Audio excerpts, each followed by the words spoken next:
Hello, my friends, and welcome on back to yet another episode of MCM Motor City Mania. I'm your host, David T. Pike, and as always, we're diving on in.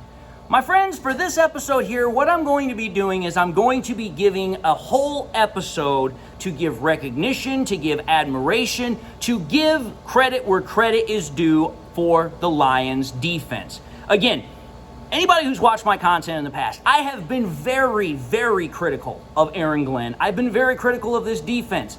Now, that's not to say I've been critical because, I don't like Aaron Glenn. That's not been to say I've been critical because, I'm, somehow turning into this negative Nancy. That's not the case. Rather, the reason I've been critical is because I expect more. And I know I can expect more because I've seen more out of this defense in the past. But I can say this right now. To me, I think this defense is, without getting too hyped up and without, kind of jinxing myself a little bit here, I think this defense has finally gotten to a point to where we can start realistically saying, okay, we have the tools necessary to get us in the, conversation of Super Bowl. We could say that about the offense. But the defense, it was always kind of like they were a little bit behind. Now it doesn't seem like that. And here's the reason why I can say that. First and foremost, when for the first two games of the year, you've held both opponents that you've played against to 20 points, which, let's think about that, folks. That's literally, in essence, 2 touchdowns, maybe 3 touchdowns. That's pretty low for an NFL offensive output. Because most teams now are expected to get high 20s, maybe low 30s when it comes to, offensive scoring. So we've been able to hold our opponents over the last 2 weeks to very low scoring outputs. Now, could that possibly be because offenses are a little bit rusty, they're still getting into the group? That's possible. But let's consider the opponents we played against. One, we just played against Matthew Stafford and Cooper Kupp. They looked pretty well in sync. And we just played against the Bucs, and that was with Mike Evans and, Chris Godwin, and freaking Baker Mayfield had just come off the week before being the best quarterback in the NFL. So, to me, it's like, okay, when I keep all that in consideration, I think the defense has finally, turned that corner.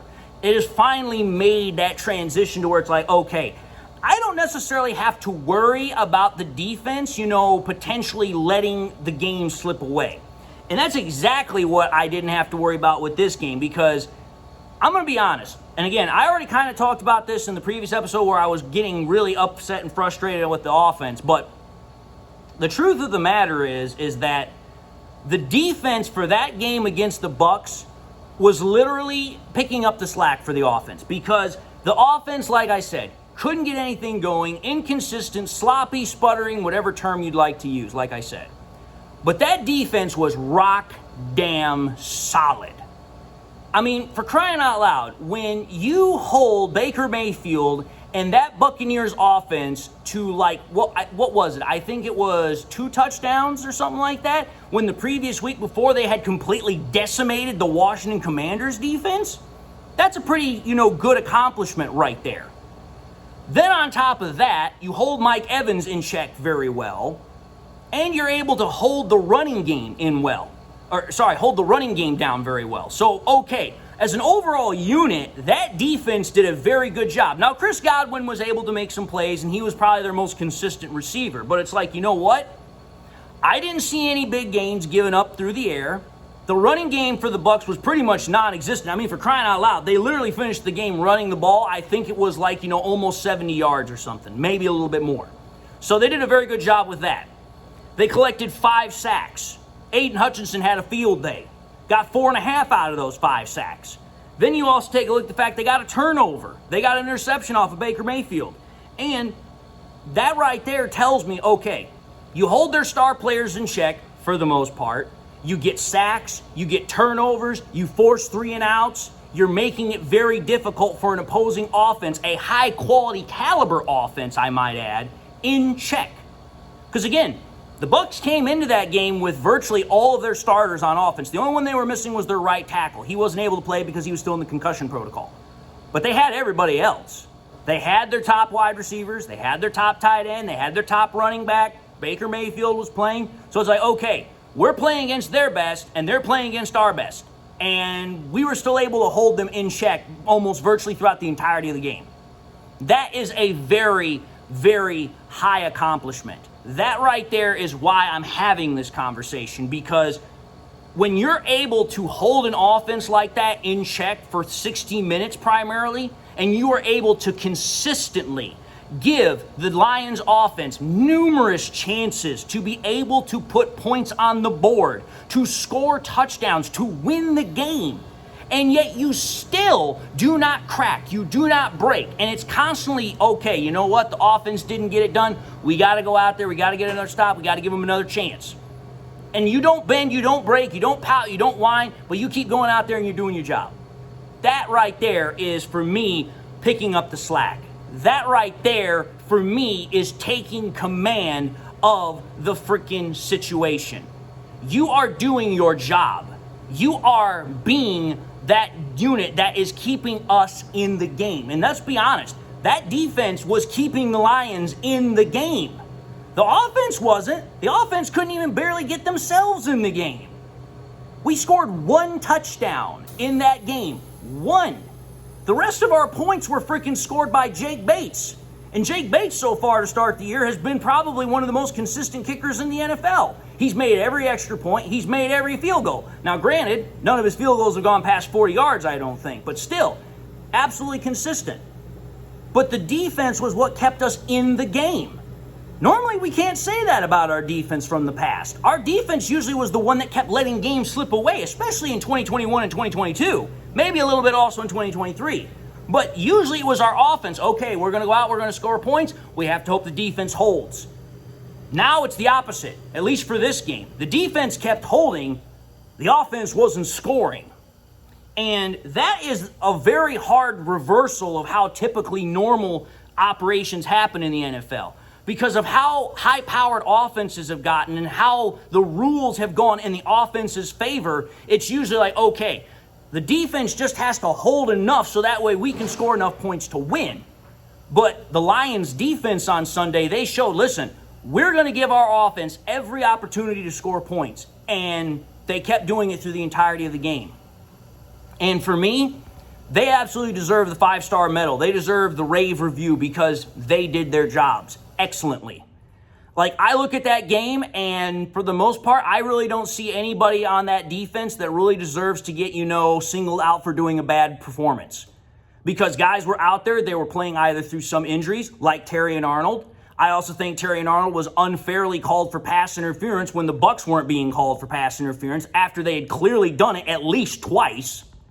So for me, it's like, okay, I look at our defense, and I don't have a single thing to complain about.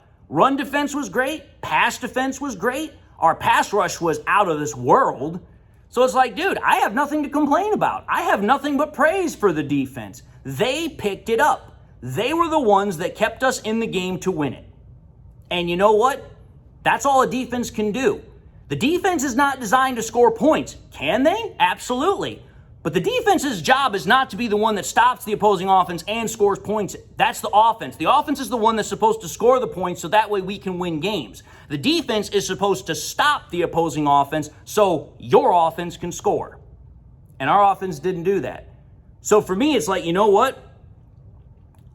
When our offense was failing and failing quite miserably, our defense stepped up and said, listen, we got you. We got you covered. We will keep doing what we need to do to give you those chances.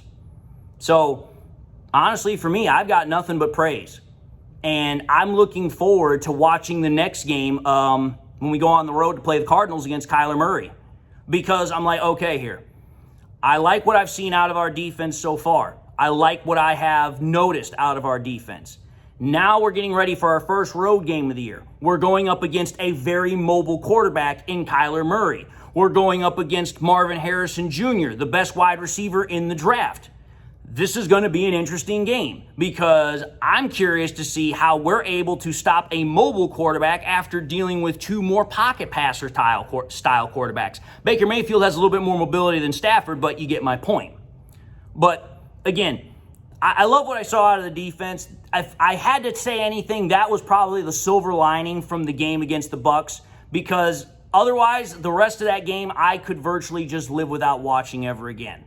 Because that was how disappointing, heart-shattering it was to watch that game. We should have won that game. Every Lions fan and their brother knows we should have won that game.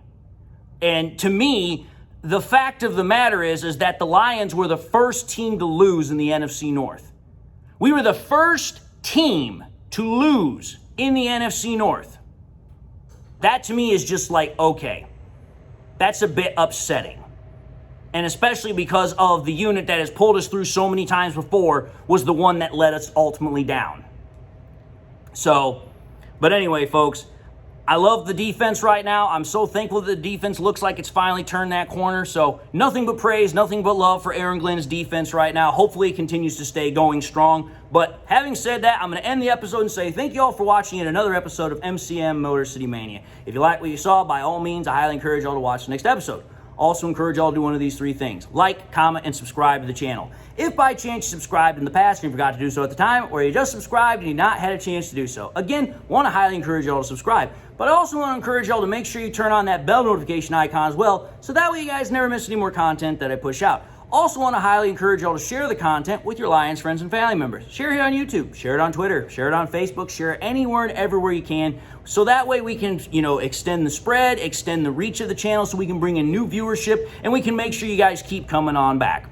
And with that being said, I hope everybody enjoyed the content. Whether you've been a long-time viewer or a first-time viewer, I also want to say thank you all for viewing the content. Also hope that every single person has a great day, has something in their life that makes them happy, makes them smile.